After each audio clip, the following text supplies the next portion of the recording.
Spoken Labour. I went to sleep that night without knowing it would be the last night I ever spent in that bed at my parents' house in London. Meredith, my mum shook me awake. The room was dark, making it obvious it wasn't morning yet, or not time to get up for school anyway. Mum, I mumbled in my half-asleep state. It's time to go. Everything I told you about those stories is true. It's time for you to leave us so you can train to be a protector. Your dad and I, we've done everything we possibly can to prepare you.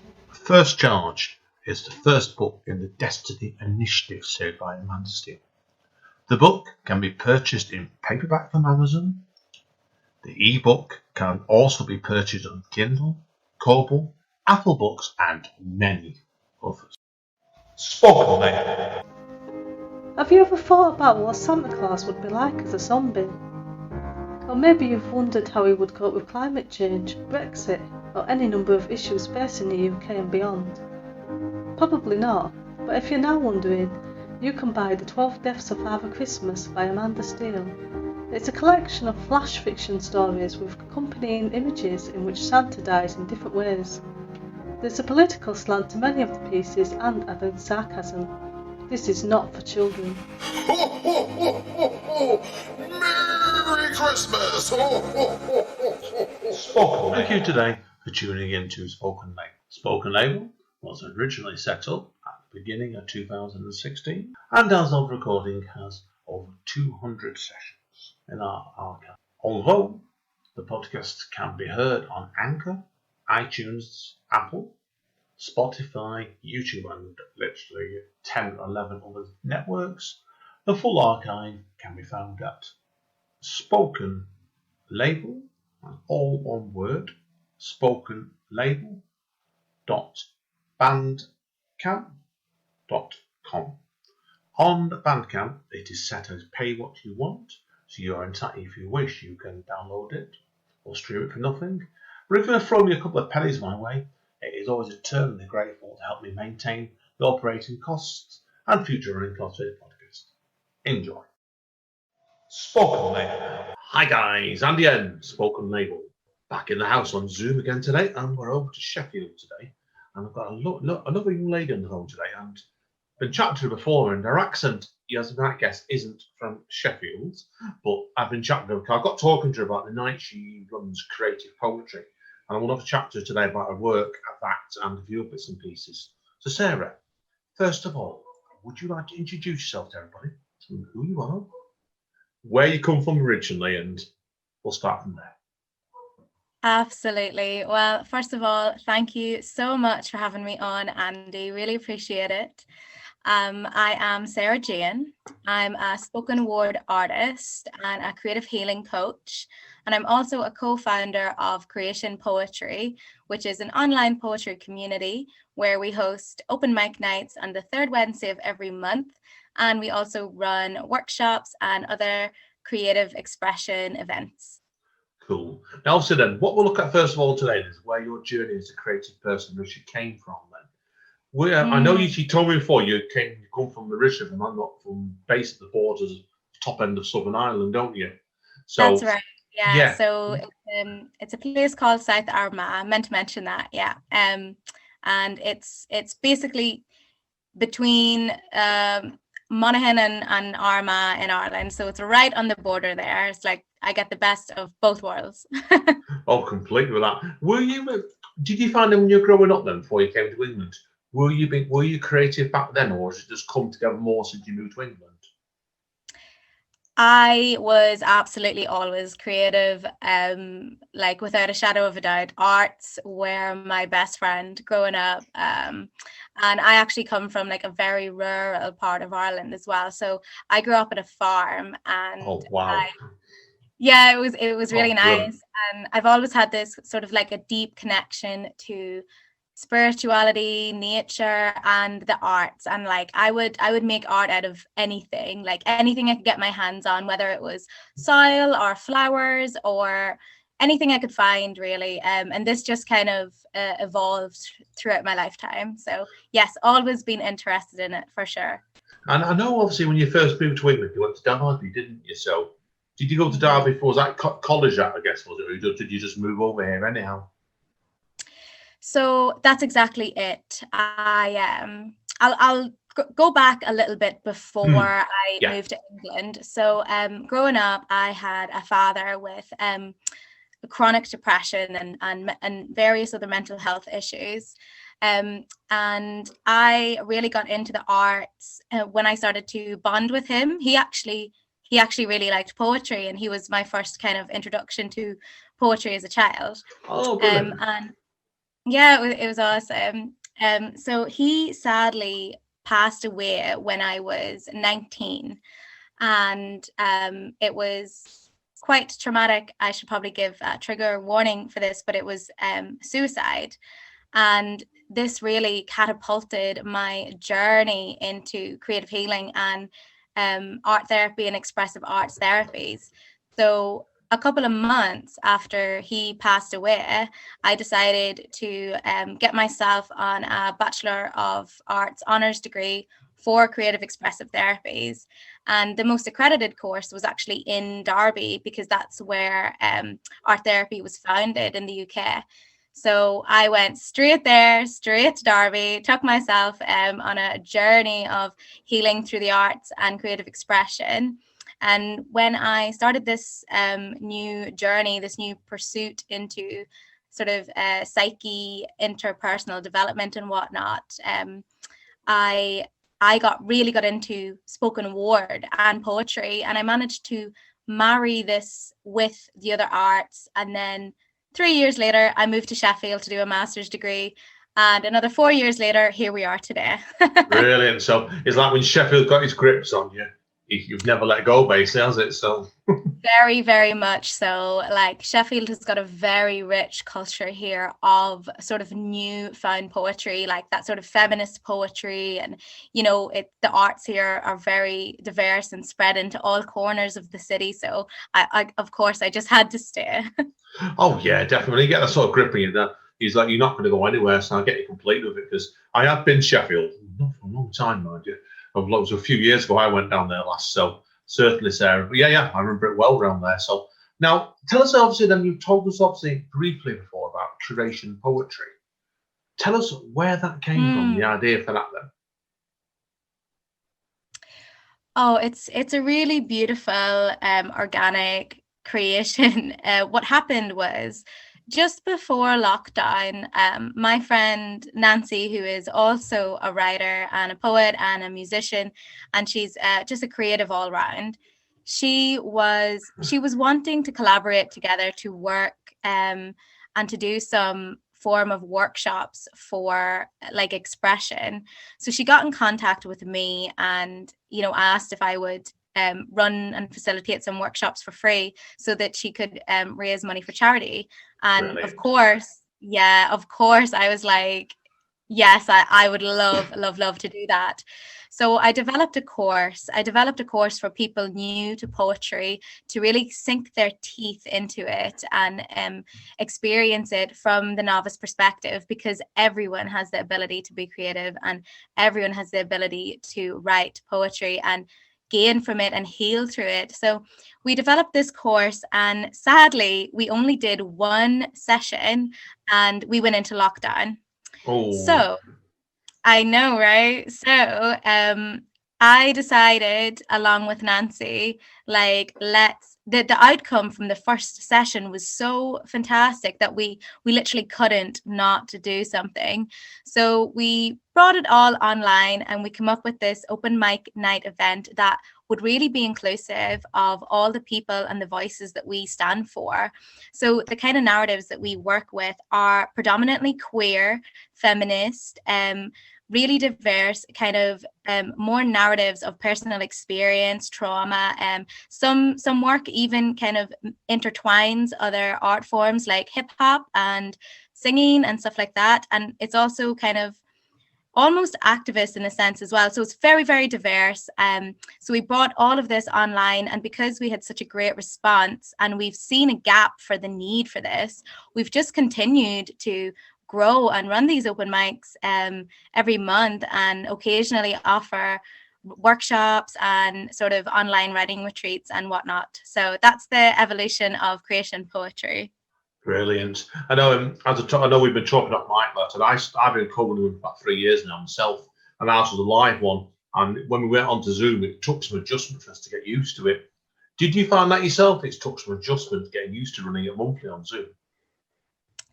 Absolutely. And like one of the most perfect examples is the very first night that we ran. What we did was we decided to feature some already performing and rising poets. So we got in contact with Ravel Sade. I'm not sure if you know her, but you should definitely get her on this podcast. She's amazing. I'll take the name off you later. I always want to get new people on. Yeah, do. She's incredible. But we really wanted her to come on because of her work and the kind of content that she shares. But she's a mum, and she also has a chronic illness, much like a lot of people within our community. And she was quite nervous because we were the first Zoom open mic that she was coming to. And of course, this was brand new for us as well. And everything that could have possibly went wrong kind of went wrong. You know, the camera fell, the lights went out, her kid needed go to bed, like all this stuff.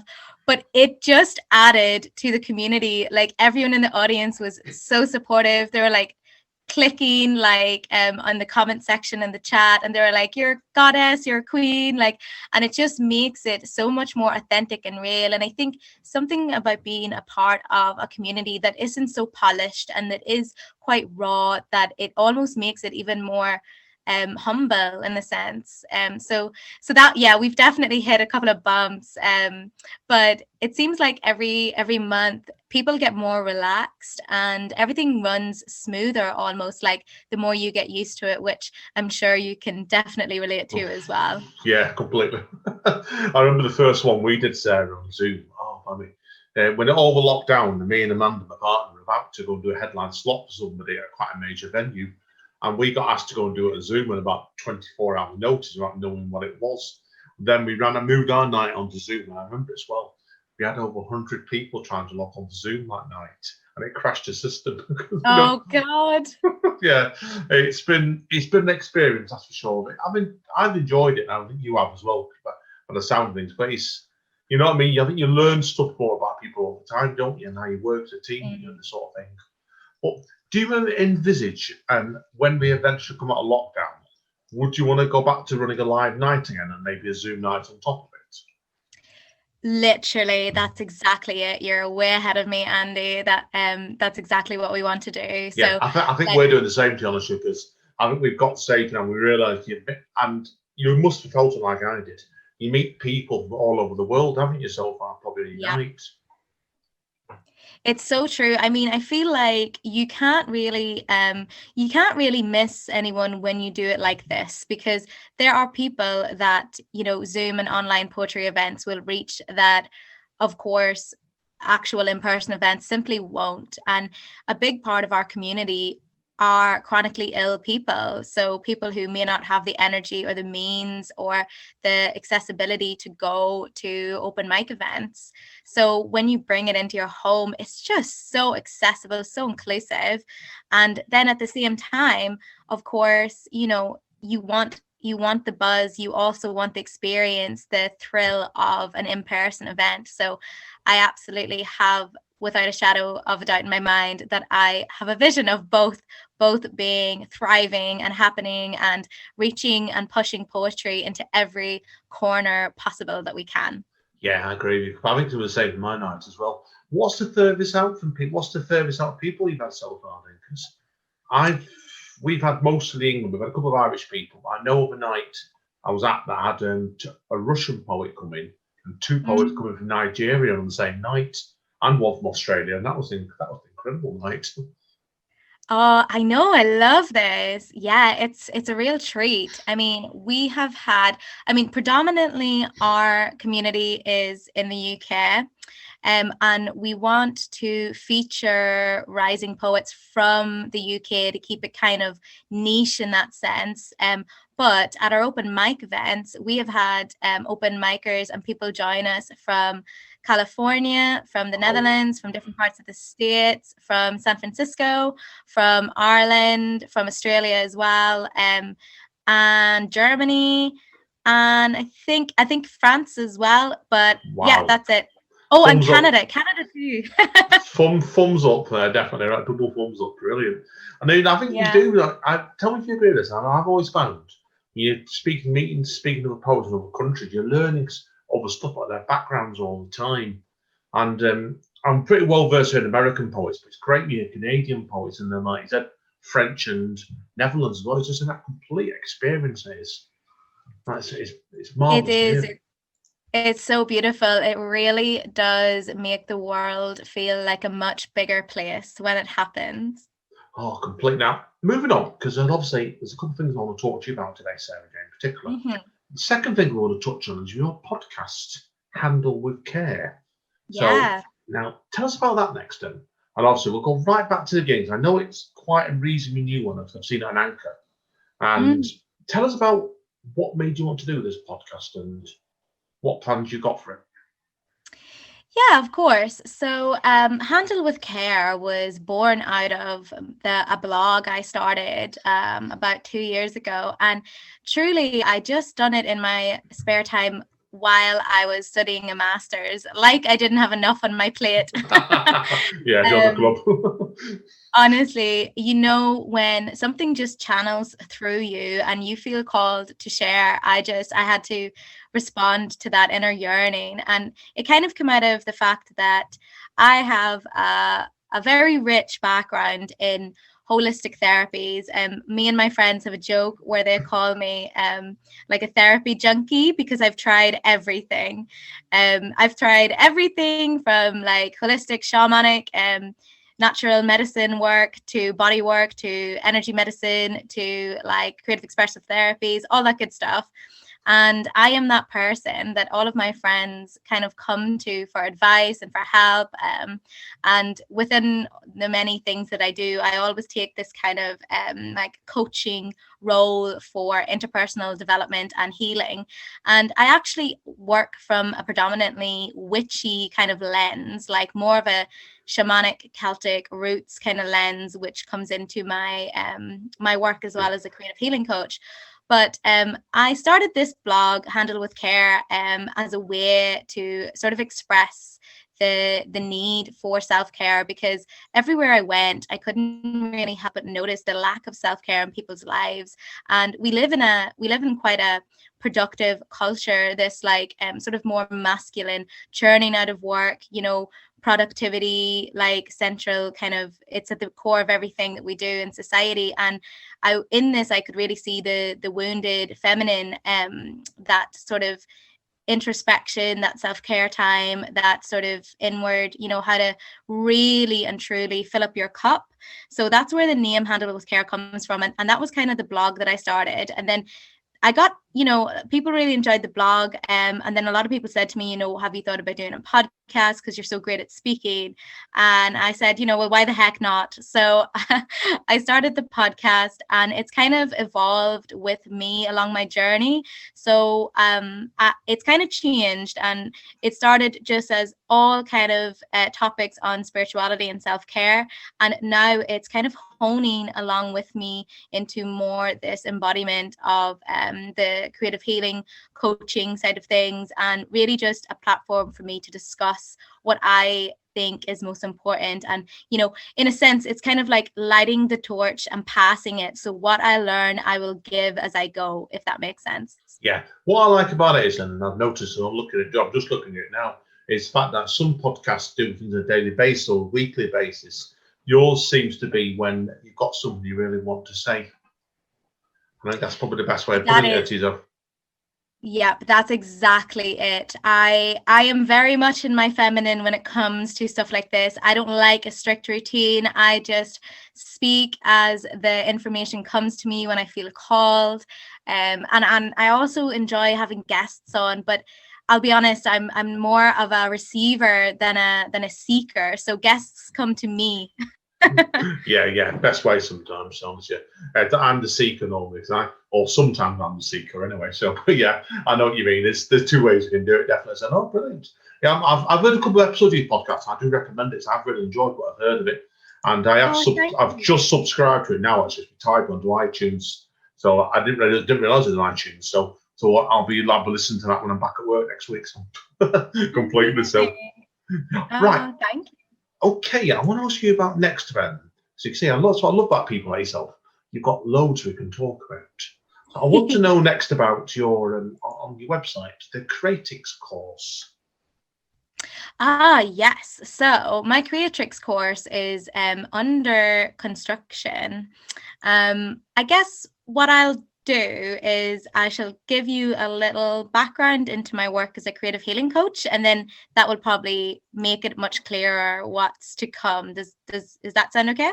Perfect to me. Go for it.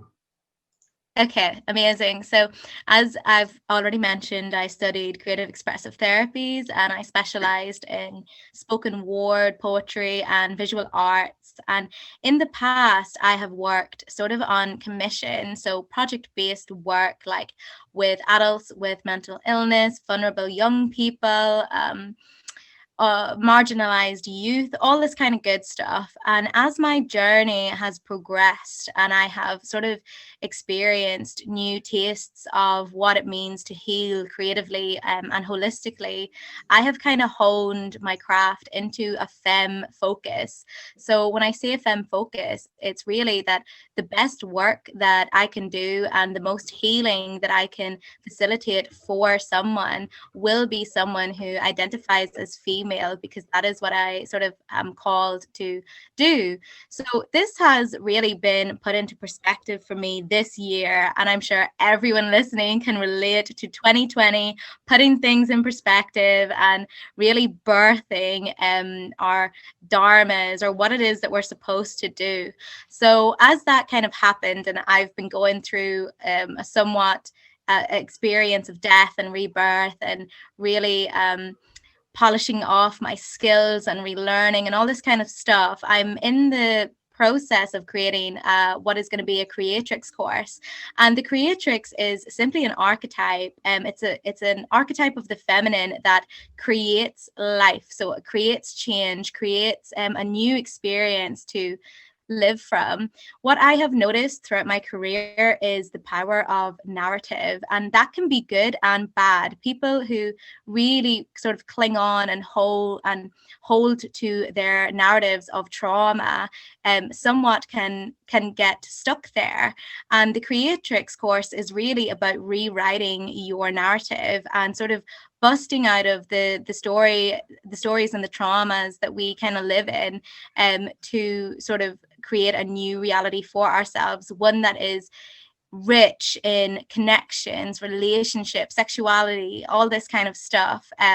So that's currently in the making. So you can see it there on my website. It's there and it says in progress. So it's very exciting, and I cannot wait to launch it with a beautiful sister circle in 2021.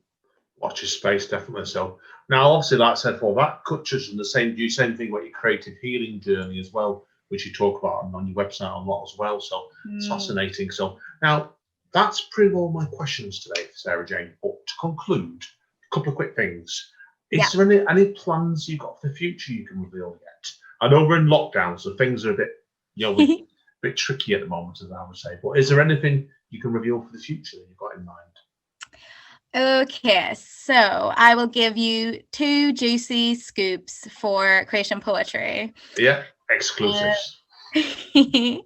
So the first one is, we are in the process, Nancy and I, of developing a Find Your Voice course for people who really want to share uncensored poetry. So super inclusive course to help people kind of talk about the subjects that are hard to talk about in poetry. So we're in the process of creating that, and it's going to go live hopefully end of this year, next year. Fingers crossed. And it's going to be good, let me tell you that. And then the second scoop is, so we have had the most incredible featured guests and poets on Creation Poetry so far. I genuinely don't know how we've managed to just somehow get like Otis Mensa, Poet Laureate of Sheffield, and Genevieve Carver, and Tashinga, and so many incredible, I'm just name dropping here, wonderful features. And what we're planning to, maybe they don't even know it yet, is to gather them all together for one epic poetry event that we are hoping is going to be live in Sheffield. Now we have a venue and it's going to be very good. We are just waiting, like everybody else, on this whole pandemic to see what's going to happen. There's a good chance with COVID popping, his head out of the sand every couple of weeks that it could be next year, but it's definitely not going to be an event to miss. Sounds fantastic. Well, good luck with it, definitely, Sarah. Now, there's plenty of places we can refer people to read up on you. But obviously, your podcast can be found on all good networks. I've just subscribed to it on iTunes myself. And your main website is, tell me if I'm correct, is osarahjane.co.uk. That's it, exactly. Yeah. I say Sarah Jane. My surname is O'Hare, and it also has a little pop, so it's just Sarah Jane. I was wondering why you'd done that. Then I was going to ask you about that. And you're also on LinkedIn. People can also find. This was great because I found all your stuff quite easily here, and you also find creative poetry on Facebook quite easily. And I put this on the write up, and you're also on Facebook yourself as well. So brilliant. Yes. Okay, now. I should have asked you before, and so I forgot to. I'm running a bit late. Did we ask you to sort out some poems for us in advance for the second half? You didn't, but I have got many a poem available to me at my fingertips, and good to me then. What we'll then do is we'll let yourself get composed, because I knew I'd forgotten to ask you something. And we'll do some part two. So thank you again, Sarah Jane. It's been fantastic today. Really enjoyed it. Enlightening and very enjoyable as well. So thank you. Right, we'll see you in a few minutes, guys. Spoken, mate. Hi guys. Straight over to Sarah Jane. She's got a couple of poems for us. Over to you, Sarah Jane. Thank you. So both of these poems come from a book, a collection of poetry I'm currently working on.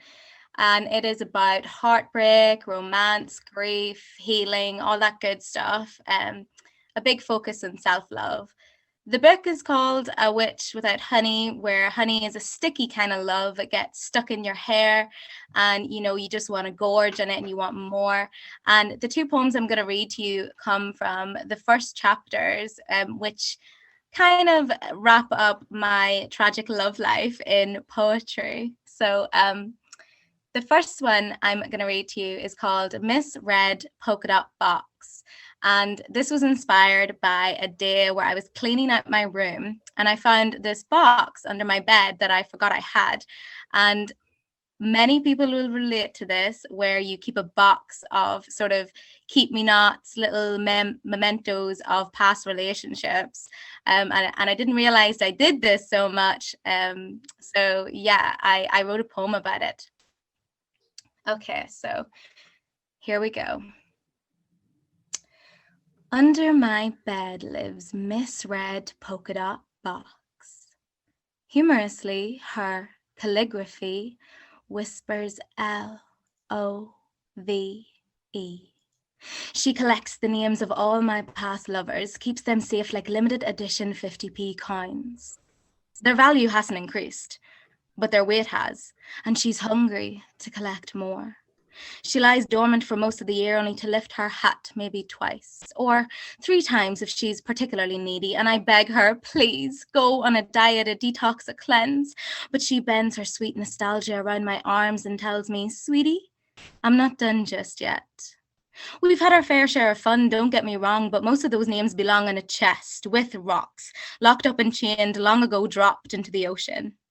And much like the marine fungi you would imagine to grow over that despicable collection, a frightening thought often spores in my mind just the same.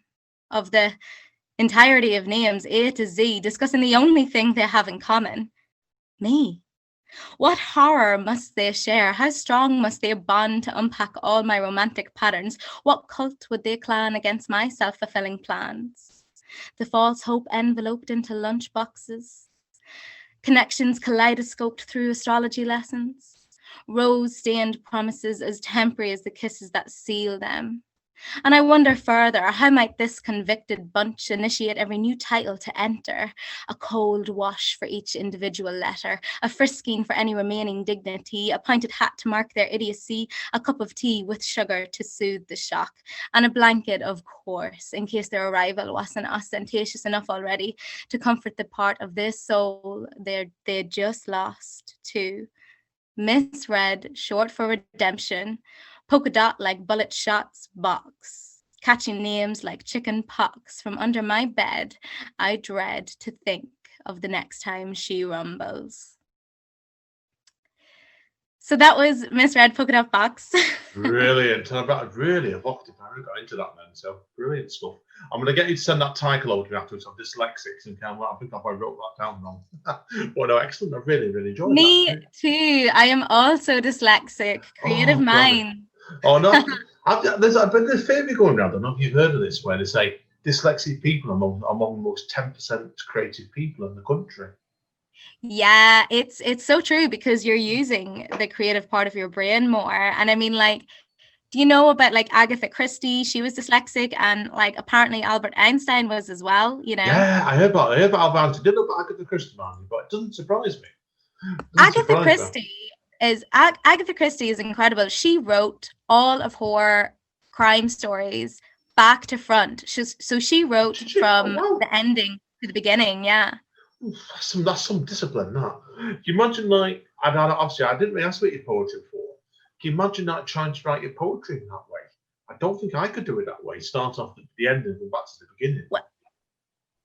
Well, it's funny because, yeah, poetry I write, I guess, linear, but when I done my all of my sort of education and my degrees, I wrote from the conclusion to backwards. So I really related to Agatha Christie in that sense. And